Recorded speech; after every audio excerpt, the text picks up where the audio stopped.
பாலசுப்பிரமணியர் அருளால் ஆன்மீக அன்பர்கள், நேயர்கள், ஜோதிட அன்பர்கள் அனைவருக்கும் அன்பான வணக்கங்கள். நான் உங்கள் வாழ்க வளமுடன் ஜோதிடர் ஸ்ரீ குரு சுந்தரவடிவேல்.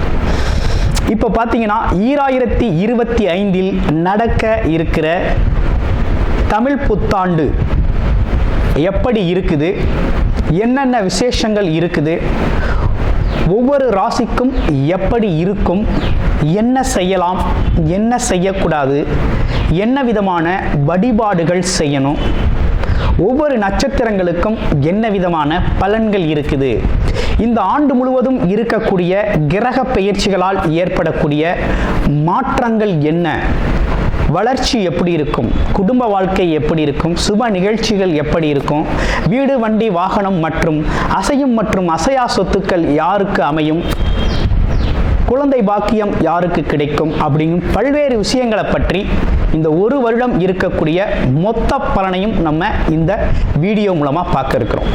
இப்போ இந்த விசுவாவசு வருடம் தமிழ் புத்தாண்டுகளில் 60 வருடங்களில் 39வது வருடம் தான் இந்த வருடம். இந்த வருடம் இந்த ஆண்டு பிறக்குது. இந்த வருடத்தில் பிறக்கும் குழந்தைகள் தைரியமாக குழந்தைகளாகவும், எல்லோரையும் அனுசரித்து தெரியக்கூடிய குழந்தைகளாகவும், பண்புள்ள குழந்தைகளாகவும், அது மட்டும் இல்லாமல் தர்ம காரியங்கள், புண்ணிய காரியங்கள் ஈடுபடக்கூடிய குழந்தைகளாகவும் பிறப்பார்கள் அப்படிங்கிறது சித்தர் பாடல்களில் உள்ள ஒரு அமைப்பு. அது மட்டும் இல்லாமல் தன் மகனை சான்றோன் என கேட்ட தாய் அப்படிங்கிறது மாதிரி அந்த குழந்தைகள் பெற்றோருக்கு பெருமை சேர்ப்பார்கள் அப்படிங்கிற ஒரு விஷயமும் இருக்குது. இப்போ இந்த வருடத்தில் இந்த வருட பிறப்பின் அடிப்படையில் சூரியன் அப்படிங்கிற ஒரு ராஜாவாகவும் மந்திரியாகவும் இருக்கிறதுனால அரசியல் மாற்றங்கள், அதிகாரம் சார்ந்த மாற்றங்கள் அப்படிங்கிற ஒரு விஷயம் நடக்க இருக்குது. அதையும் தாண்டி மழை பொழிவு அப்படிங்கிறது ரொம்ப அதீதமாக இருக்குது. விவசாயம் செழிக்கும், தானிய உற்பத்திகள் அதிகரிக்கும். அடுத்து பார்த்தீங்கன்னா மக்கள் செழிப்பமடைவார்கள். வருமானத்தை விட செலவு கம்மியாக இருக்கும், சேமிப்பு அதிகரிக்கும், தங்கம், வெள்ளி, ஆபரணங்கள் வாங்கக்கூடிய தன்மை ஏற்படுது. அது இல்லாமல் பார்த்தீங்கன்னா இந்த காலகட்டத்தில் பசுக்கள் உற்பத்தி அப்படிங்கிற ஒரு விஷயம் ரொம்ப நல்லா இருக்குது. அடுத்து பார்த்தீங்கன்னா மக்கள் மீது வரி அப்படிங்கிற ஒரு விஷயம் அதிகரிக்கக்கூடிய சூழ்நிலை அப்படிங்கிறதும் இருக்குது. ஆக மொத்தத்தில் இந்த விசுவாவசு வருடம் அப்படிங்கிறது மற்ற வருடங்களை விட இந்த வருடத்தில் மக்களின் வளர்ச்சி அப்படிங்கிறது நல்லா இருக்கு. திரைப்படத்துறை ரொம்ப நல்லா இருக்கு. பெண்களுக்கான வளர்ச்சி, பெண்களுக்கான திட்டங்கள் அப்படிங்கிற ஒரு விஷயத்தை அரசாங்கங்கள் அதற்கான முக்கியத்துவம் கொடுக்க இருக்கிறாங்க. அந்த வகையில் அவங்களோட தனி முன்னேற்றம் அப்படிங்கிறது இந்த காலகட்டத்தில், இந்த வருடத்தில் ரொம்ப அதிகமாக இருக்கக்கூடிய அமைப்பு இருக்கு. குறிப்பாக எல்லார் குடும்பங்களிலும் சுப நிகழ்ச்சிகள் நடக்கக்கூடிய ஒரு தன்மை, திருமண பாக்கியங்கள் கைகூடக்கூடிய ஒரு அமைப்பு, குழந்தை பாக்கியங்கள் கிடைக்கக்கூடிய அமைப்பு, கோவில் வழிபாடுகள், தர்ம காரியங்கள், புண்ணிய காரியங்களில் மக்கள் ஈடுபடக்கூடிய ஒரு தன்மை அப்படிங்கிறதெல்லாம் ரொம்ப மிக சிறப்பாக இருக்கக்கூடிய இந்த விசுவாவசு வருடத்தில் உங்கள் ராசிக்கு எப்படி இருக்கும் அப்படிங்கிறத இப்ப பார்ப்போம். புத்திக்காரகனான புதன் பகவானை ஆட்சி அதிபதியாக கொண்ட மிதுன ராசி அன்பர்களே, இந்த புத்தாண்டு அப்படிங்கிறது பார்த்தீங்கன்னா கிரக பெயர்ச்சிகள் எப்படி இருக்குது அப்படிங்கிறத பார்க்கையில் இவ்வளவு நாளாக உங்களுடைய ராசிக்கு 12ஆம் இடம் விரயஸ்தானத்தில் இருந்த குரு பகவான் ஜென்ம குருவாக வருகின்ற மே 14ஆம் தேதி பெயர்ச்சி அடைகிறார் ஜென்ம குருவாக. அப்போ ஜென்ம குருவாக வர்றார். அடுத்து பாம்பு கிரகங்கள் அப்படின்னு சொல்லக்கூடிய ராகு கேதுக்கள், ராகு பகவான், கேது பகவான் இவ்வளவு நாளா உங்களுடைய ராசிக்கு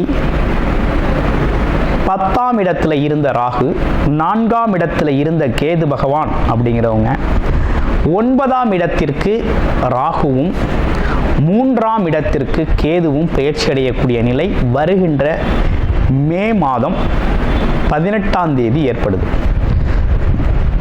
அடுத்து இவ்வருடம் முழுக்கவுமே சனி பகவான் உங்களுடைய ராசிக்கு தொழில் ஸ்தானம் சொல்லக்கூடிய 10ஆம் இடத்துல சஞ்சாரம் செய்யக்கூடிய நிலை அப்படிங்கிறது இருக்குது. இதுதான் கிரகங்கள் இருக்கக்கூடிய அமைப்பு, கோச்சார கிரகங்கள் அமைக்கக்கூடிய அமைப்பு. இப்போ உங்களுக்கு இந்த வருடம் எப்படி இருக்கும் இந்த கிரக அமைப்புகளால் அப்படின்னு பார்த்தோம்னா, படிப்புக்கு கேட்ட வேலை அப்படிங்கிறது உறுதியாக கிடைக்குது. இளைஞர்களுக்கும் படித்து முடித்தவங்களுக்கும் பார்த்தீங்கன்னா உறுதியான வேலை அப்படிங்கிறது, ஃபஸ்ட்டு வேலை உறுதித்தன்மை அப்படிங்கிறது ரொம்ப நல்லா இருக்குது, வேலை உறுதியாக கிடைக்குது. தொழில்துறையில் சின்ன சின்ன தாமதங்கள் இருந்தாலும் மிகப்பெரிய லெவலில் வெற்றி அடையக்கூடிய அமைப்பு இருக்குது. ஏன்னா சனி பகவான் அமர்வு அப்படிங்கிறது அற்புதம், வெற்றியை தரக்கூடிய வகையில் இருக்குது.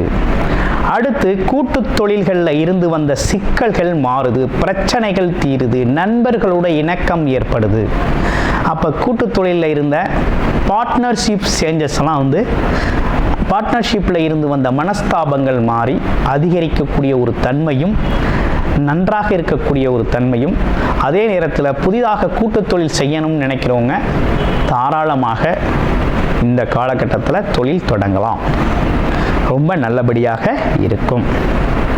அடுத்து உத்தியோகத்தில் இருக்கிறவங்களுக்கு உயர் பதவி உயர்வு அப்படிங்கிறத எதிர்பார்க்கலாம், அதுவும் ரொம்ப நல்லா இருக்குது. அப்புறம் வேற என்ன சிறப்புகள் இருக்குது அப்படின்னு பார்த்தோம்னா, திருமணம் அப்படிங்கிற ஒரு விஷயம் சிறப்பாக நடந்தேறும். மிதுன ராசி அன்பர்களுக்கு திருமணம் பாக்கியம் அப்படிங்கிறது அருமையாக நடந்தேறும். நீண்ட நாள் தடைப்பட்ட திருமணங்கள் எல்லாம் நடக்கும். இப்படிப்பட்ட ஒரு நல்ல அமைப்பு ஏற்பட்டிருக்கு. அடுத்து குழந்தை பாக்கியம் இல்லாமல் சிரமப்பட்டவங்களுக்கெல்லாம் இறைவனின் அருளால், குரு பகவானின் பார்வை பலனால், குலதெய்வ அருளால் இயற்கையாகவே குழந்தை பாக்கியம் அப்படிங்கிறது அமையும். நீண்ட நாளுக்கு பிறகு இந்த வருடம் அந்த குழந்தை செல்வம் அப்படிங்கிறது உங்களுக்கு கிடைக்குது. அப்போ குழந்தை பாக்கிய அமைப்புகள் ரொம்ப நல்லா இருக்குது அப்படிங்கிற ஒரு அமைப்பு அப்படிங்கிறது இருக்குது. பேசிக்காகவே மிதுனராசி அன்பர்களுக்கு இந்த குடும்பத்தில் இருந்த குழப்பங்கள் தீரும். அதுலேயும் இந்த கணவன் மனைவிக்குள்ளே இடையே இருந்து வந்த பிரச்சனைகளுக்கு ஒரு தீர்வு கிடைக்கும். அன்னோனியம் அதிகரிக்கக்கூடிய ஒரு காலகட்டமாக இந்த காலகட்டம் ரொம்ப அற்புதமாக இருக்குங்க மிதுன ராசிக்கு. அடுத்து பாருங்க வேற என்ன விசேஷங்கள் இருக்குது. மாணவர்கள் அப்படிங்கிற ஒரு விஷயத்தை பார்க்கையில் கொஞ்சம் கடுமையான முயற்சி தேவைப்படுது. இந்த காலகட்டத்தில் மாணவர்களுக்கு எந்த அளவுக்கு முயற்சி எடுத்து படிக்கிறாங்களோ அந்த அளவுக்கு அவங்களோட முன்னேற்றம் அப்படிங்கிறது நல்லபடியாக இருக்கக்கூடிய ஒரு அமைப்பு அப்படிங்கிறது இருக்குது. அப்போ கிட்டத்தட்ட இவ்வருடம் முழுவதுமே உங்களுக்கு நல்ல விதமான பலன்கள் நிறைய நடக்கக்கூடிய நல்ல அமைப்பு அப்படிங்கிறது உருவாயிருக்கு. சரி, எந்தெந்த கிரகங்கள் சாதகமாக இருக்குது அப்படின்னு பார்த்தோம்னா, குரு பகவான் ராசியில் அமர்றது அப்படிங்கிறது நல்லது. என்ன காரணம் அப்படின்னா, நமக்குள்ள ஒரு குரு தன்மை அப்படிங்கிறது ஏற்படும்.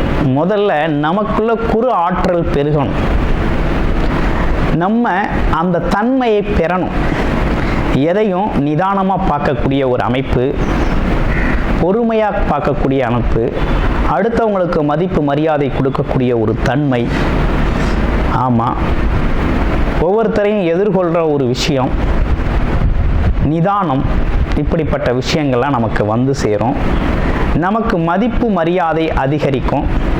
எந்த ஒரு இடத்துல போய் இருந்தாலும் இந்த இனிமே வரக்கூடிய காலகட்டங்களில் உங்கள்கிட்ட ஒரு வார்த்தை கேட்கணும் அப்படிங்கிற எண்ணம் மற்றவங்களுக்கு தோணும், குடும்ப உறுப்பினர்களுக்கே தோணும். அவர்கிட்ட ஒரு வார்த்தை கேட்டுக்கலாம், அவர் என்ன சொல்கிறாருன்னு பார்க்கணும் அப்படின்னு. 2 பேருக்கு இடையில் ஒரு சாதாரணமாக வெளியில் போகையில் ஒரு டீ கடையிலே இருக்கிறீங்க, ஒரு டீ சாப்பிட்றீங்க அப்படின்னா 2 பேருக்கு இடையில் ஒரு விஷயத்தை பற்றிய விவாதம் நடக்குது அப்படின்னா அதற்கான தீர்வை உங்கள்கிட்ட எதிர்பார்ப்பாங்க. சார் நான் இப்படி சொன்னேன், அவங்க இப்படி சொன்னாங்க, எது சரியாக இருக்கும், நீங்கள் சொல்லுங்கள், நீங்கள் சொல்கிறது கரெக்டாக இருக்கும் அப்படிங்கிற மாதிரி உங்கள் மீது நம்பிக்கை அப்படிங்கிற ஒரு விஷயம் அதிகரிக்கும். பெருந்தன்மையாக இருக்கக்கூடிய ஒரு அமைப்பு அப்படிங்கிறது ஏற்படும். சரி, அடுத்து அவருடைய பார்வை பலன்கள்லாம் இந்த வருஷம் உங்களுக்கு நல்லா இருக்குது. ஏன்னா 5ஆம் இடம், 7ஆம் இடம், 9ஆம் இடம் அப்படிங்கிறது ஒரு சிறப்பு பார்வையாக பார்க்கிறார். 5ஆம் இடம் அப்படிங்க குழந்தைகளால் உங்களுக்கு மகிழ்ச்சி ஏற்படக்கூடிய காலம், குடும்பத்தில் மகிழ்ச்சி, குலதெய்வ அருள் அப்படிங்கிறது அற்புதமாக இருக்குது. அடுத்து 7ஆம் இடம் திருமணம், வாழ்க்கை துணையோட ஒற்றுமை, அன்னோன்யம் பாராட்டுதல், நண்பர்களோட ஒற்றுமை, நண்பர்கள் தெரிவு, போட்டி பந்தயங்களில் வெற்றி பெறுவது, அது மட்டும் இல்லாமல் பொதுஜன மக்கள் உறவினர்களிடையே நட்புறவு பாராட்டுறது, அவங்களோட நன்மதிப்பை பெறுறது அப்படின்னு பல்வேறு விஷயங்கள் நடக்க இருக்கு. அடுத்து அப்பாவோட உடல் ஆரோக்கியம், அம்மாவோட உடல் ஆரோக்கியம், அப்பாவுக்கும் உங்களுக்கும் இருந்த மனஸ்தாபங்கள் தீர்றது, அப்பா வகையாராக்கள் சம்பந்தப்பட்ட விஷயங்கள்லாம் உங்களுக்கு சாதகமாக முடிகிறது. பூர்வ புண்ணிய பலன், பாக்கிய பலன்கள், இது ரெண்டும் ஒன்றா சேர்ந்து இந்த வருஷம் உங்களுக்கு வேலை செய்யுது. குலதெய்வம் அருள் ஒரு பக்கம், உங்களுக்கு இஷ்ட தெய்வத்தின் அருள் ஒரு பக்கம், இது ரெண்டுமே ஒன்றா சேர்ந்து பக்கபலமாக இவ்வளவு நாள் பட்ட கஷ்டத்திற்கு மிதுனராசி அன்பர்களுக்கு இனி ஒரு பொற்காலமாக அமைய இருக்குது இந்த வருடம். உங்களுடைய பிறப்பு ஜாதகம் எப்படி இருக்குது, என்ன விதமான தசாபுத்திகள் நடக்குது, சாதக பாதகங்களா இருக்குதா தசாபுத்தி அமைப்பு அப்படிங்கிறத பாருங்க. கோச்சார கிளைகள் பார்த்தீங்கன்னா உங்களுக்கு மிகப்பெரிய லெவலில் சப்போர்ட்டிவாக அமைஞ்சிருக்கு இந்த வருடம். சிறப்பாக நீங்கள் பயன்படுத்திக்கிறது அப்படிங்கிறது தான் ரொம்ப முக்கியம். முகந்தெரியாத அன்பர்கள் உங்களுக்கு உதவுவாக. 9ஆம் இடத்தில் இருக்கக்கூடிய ராகு பகவானை குரு பார்ப்பது அப்படிங்கிறது ரொம்ப சிறப்பு. பயணங்கள் அப்படிங்கிறது ரொம்ப சிறப்பாக இருக்கும். வெளிநாடு வெளியூர் பயணங்கள், வெளிநாட்டு தகவல்கள் உங்களுக்கு ஆதரவாக இருக்கும். ரொம்ப அற்புதமாக இருக்குது. அதே போல் முகம் தெரியாத நண்பர்கள், அதே போல் வேற்று மதம் வேற்று மொழி பேசக்கூடிய நண்பர்கள்லாம் உங்களுக்கு உதவி செய்யக்கூடிய ஒரு அற்புதமான காலகட்டமாக இந்த காலகட்டம் அப்படிங்கிறது மிகவும் சிறப்புடைய காலகட்டமாக அமைஞ்சிருக்கு. உங்களுக்கு வழிபாடு அப்படின்னு எடுத்துக்கிட்டோம்னா இந்த தமிழ் புத்தாண்டில் வியாழக்கிழமைகளில் நெய் விளக்கேற்றி குரு பகவான் வழிபாடு செய்கிறதும், அதே நேரத்தில் சனிக்கிழமைகளில் சனி பகவானுக்கு நல்ல எண்ணெய் விளக்கேற்றி அவருக்கு வழிபாடு செய்கிறதும், காயத்ரி மந்திரம் ஜபம் செய்து வழிபாடு செய்கிறது அப்படிங்கிறது தொழில் முன்னேற்றமும் குடும்பத்தின் மகிழ்ச்சி அப்படிங்கிறதும் பார்த்தீங்கன்னா ரொம்ப அற்புதமாக அமையக்கூடிய ஒரு நல்லதொரு வருடமாக உங்களுக்கு சிறப்பாக அமைஞ்சிருக்குது அப்படிங்கிறதுல எந்தவித சந்தேகமும் வேண்டாம்.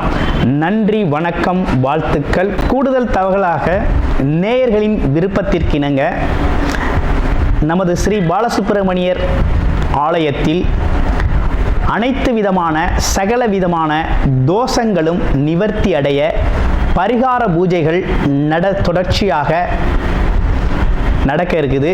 அது மட்டும் இல்லாமல் திருமண தடை, குழந்தையின்மை, தொழில் முன்னேற்றம், வேலை வாய்ப்பு கிடைத்தல், ராகு கேது தோஷங்கள் நிவர்த்தி அடைய, குலதெய்வ அருள் கிடைக்க, கடன் பிரச்சனை தீர, வாழ்வில் பணம் பொருள் செல்வாக்கு அதிகரிக்க, இப்படிப்பட்ட விஷயங்களுக்காக பல்வேறு விதமான சகல பிரச்சனைகளுக்கும் தீர்வு கிடைக்கும் வகையில் பரிகார பூஜைகள் நமது ஸ்ரீ பாலசுப்பிரமணியர் ஆலயத்தில் நேயர்களின் விருப்பத்தின் பேரில் தொடர்ச்சியாக நடக்க இருக்கு. உங்களுக்கு விருப்பம் இருக்கும் பட்சத்தில் டிஸ்பிளேல தர நம்பருக்கு கால் பண்ணி உங்களுக்கான பரிகார பூஜைகளை ஸ்ரீ பாலசுப்பிரமணியர் ஆலயத்தில் செய்து கொள்ளலாம். நன்றி, வணக்கம்.